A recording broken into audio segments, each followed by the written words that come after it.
সবাই তো চলে গেল, মাও তো এখন আসলো না। আমি যে কখন বাড়ি যাব, এদিকে খিদেও পাচ্ছে আমার। ওরে বাবারে, কি মেঘ ডাকছে, ভয় লাগছে তো। কিলে বাবা, বাড়ি যাবে না? বাড়ি যাবো না তো এখন থাকবো। তোর আমার সাথে।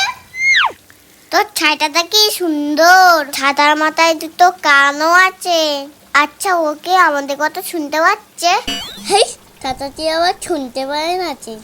তা ছাতাটা কোথা থেকে কিনেছিস? আমি কিনিনি, এটা আমার দাদু দিয়েছে।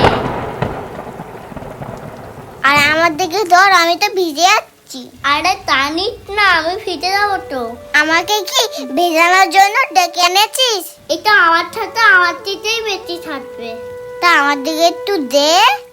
না, আমার দিকে থাকবে না, এটা আমার দিকেই থাকবে। না, আমার দিকে থাকবে না, এটা আমার দিকেই থাকবে। না, আমার দিকে তোর ছাতায় আমি থাকবো।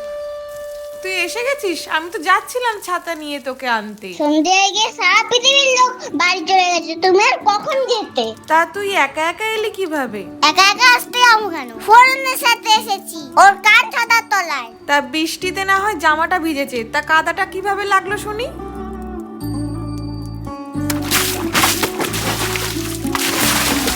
কিরে, বলবি তো? আমার শীত করছে, তোমার কি এখনো শুনতে হবে? শিগগিরই আয়, মাথাটা মুছে দি, আর তাড়াতাড়ি জামাটা খোল, না হলে ঠান্ডা লেগে যাবে। ওমা, ফোরনের মতো একটা কান ছাতা কিনে দাও না, কাল তাহলে স্কুলে নিয়ে যাব, ওকে দেখিয়ে দেবো আমার ছাতা কিরাম। ওর জন্য গায়ে কাদা লেগে গেছে। তুমি দেওয়া তো একটা কান ছাতা কিনে। কান ছাতা? সে আবার কেমন ছাতা?